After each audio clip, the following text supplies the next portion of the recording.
Yeah, it's all backwards, but he's so happy. It's freedom from the known. Which that's him. That is him in my shirt. Along with the quote, the speaker has no value.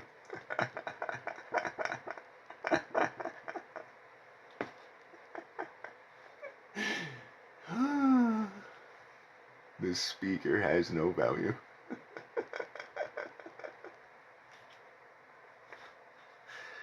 I should get some water.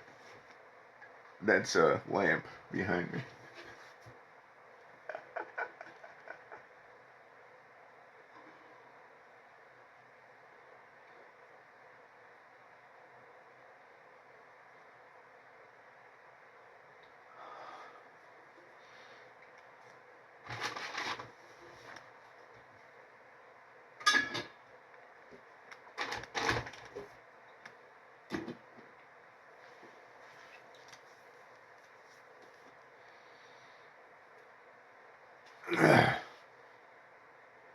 We have said in the last chapter, which I did not read to you.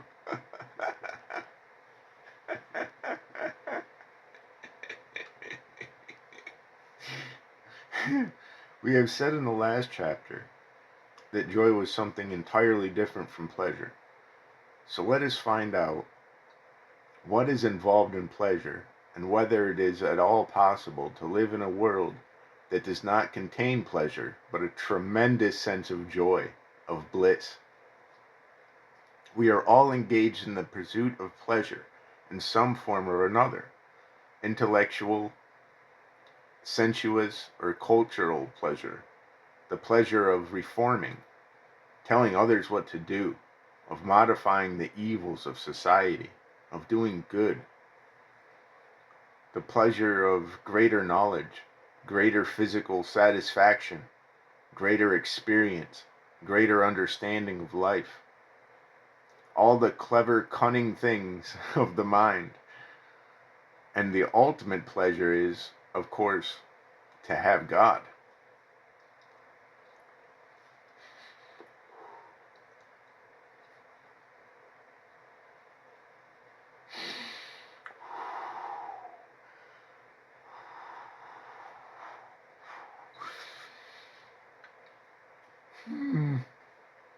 Oh, sweet baby Jesus. Pleasure is the structure of society. From childhood until death, we are all secretly, cunningly, or obviously pursuing pleasure. So, whatever our form of pleasure is, I think we should be very clear about it because it is going to guide and shape our lives. It is therefore important to each one of us to investigate closely, hesitantly, and delicately this question of pleasure. For to find pleasure and then nourish and sustain it is a basic demand of life, and without it, existence becomes dull, stupid, lonely, and meaningless. You may ask why then should life not be guided by pleasure? For the very simple reason that pleasure must bring pain, frustration, sorrow, and fear. And, out of fear, violence. If you want to live that way, live that way. Most of the world does, anyway. But if you want to be free from sorrow, you must understand the whole structure of pleasure. To understand pleasure is not to deny it. We are not condemning it or saying that it is right or wrong. But if we pursue it, let us do so with our eyes open, knowing that a mind that is all the time seeking pleasure must inevitably find its shadow, pain. They cannot be separated, although we run after pleasure and try to avoid pain. Now, why is the mind always demanding pleasure? Why is it that we do noble and ignoble things with the undercurrent of pleasure? Why is it we sacrifice and suffer in the thin thread of pleasure? What is pleasure? And how does it come into being? I wonder if any of you have ever asked yourself these questions and followed the answers to the very end. Pleasure comes into being through 4 stages: perception, sensation, contact, and desire. I see a beautiful motor car, say. Then I get a sensation, a reaction from looking at it. Then I touch it or imagine touching it. And then there is a desire to own and show myself off in it. Or I see a lovely cloud, or a mountain clear against the sky, or a leaf that has just come in springtime, or a deep valley full of loveliness and splendor, or a gorgeous sunset, or a glorious sunset, or a beautiful face, intelligent, alive, not self-conscious, and therefore no longer beautiful.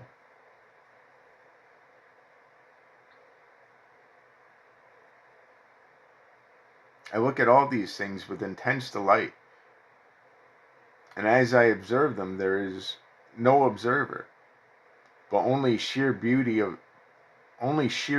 like love. For a moment I am absent with all my problems, anxieties, and miseries. There is only that marvelous thing. I can look at it with joy, and the next moment forget it, or else the mind steps in, and then the problem begins. My mind thinks over what it has seen, and then thinks how beautiful it was. I tell myself I should like to see it again, many times. Thought begins to compare, judge, and say, I must have it again tomorrow. The continuity of an experience that has given delight for a second is sustained by thought. It is the same with sexual desire or any other form of desire. There is nothing wrong with desire. To react is perfectly normal. If you stick a pin in me, I shall react unless I'm paralyzed. But then thought steps in and chews over the delight and turns it into pleasure. Thought wants to repeat the experience. And the more you repeat, the more mechanical it becomes. The more you think about it, the more strength thought gives to pleasure. So thought creates and sustains pleasure through desire and gives it continuity. And therefore the natural reaction of desire to any beautiful thing is is perverted by thought. Thought turns it into a memory, and a memory is then nourished by thinking about it over and over again. Of course, memory has its place at a certain level. In everyday life, we could not function at all without it. In its own field, it must be efficient. But there is a state of mind where it has very little place. A mind which is not crippled by memory has real freedom.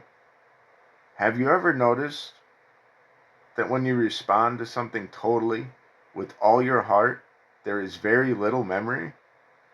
It is only when you do not respond to a challenge with your whole being that there is a conflict, a struggle.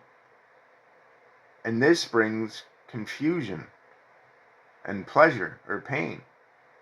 And the struggle breeds memory. That memory is added to all the time by other memories. And it is those memories which respond. Anything that is the result of memory is old and therefore never free. There's no such thing as freedom of thought. It is sheer nonsense. Thought is never new, for thought is a response of memory, experience, knowledge. Thought, because it is old, makes this thing which you have looked at with delight and felt tremendously for the moment old. From the old you derive pleasure, never from the new. There is no time in the new. So if you can look at all these things without allowing pleasure to creep in, at a face, a bird, the color of a Sahari, not sure about that one, the beauty of a sheet of water shimmering in the sun, or anything that gives delight, if you can look at it without wanting the experience to be repeated, then there will be no pain, no fear, and therefore tremendous joy. It is the struggle to repeat and perpetuate pleasure which turns it into pain. Watch it in yourself. The very demand for the repetition of pleasure brings about pain, because it is not the same thing, not the same as it was yesterday. You struggle to achieve the same delight, not only in your aesthetic sense, but the same inward quality of the mind. And you are hurt and disappointed because it is denied to you. Have you observed what happens to you when you are denied a little pleasure? When you don't get what you want, you become anxious, envious, hateful. Have you noticed when you have been denied the pleasure of drinking or smoking or sex or whatever it is? Have you noticed that what battles you go through? And all that is a form of fear, isn't it? You're afraid of not getting what you want or of losing what you have. When some particular faith or ideology which you have held for years is shaken or torn away from you by logic or life, aren't you afraid of standing alone? That belief has for years given you satisfaction and pleasure. And when it is taken away, you are left stranded, empty. And the fear remains until you find another form of pleasure, another belief. It seems to me so simple, and because it is so simple, we refuse to see its simplicity. I think that was a bug. There was a bug in my head.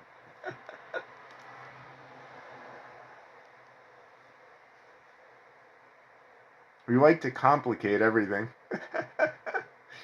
When your wife turns away from you, aren't you jealous? Aren't you angry? Don't you hate the man who has attracted her? And what is all that but fear of losing something that has given you a great deal of pleasure, a companionship, a certain quality of assurance, and the satisfaction of possession. So if you understand that where there's the search for pleasure, there must be pain, live that way if you want to, but don't just slip into it. If you want to end pleasure, though, which is to end pain, you must be totally attentive to the whole structure of pleasure, not to cut it out as monks and sannyasis do, never looking at a woman because they think it is a sin, and therefore destroying the vitality of their understanding, but seeing the whole meaning and significance of pleasure. Then you will have tremendous joy in life. You cannot think about joy. Joy is an immediate thing, and by thinking about it, you turn it into pleasure. Living in the present is the instant perception of beauty and the great delight in it without seeking pleasure from it.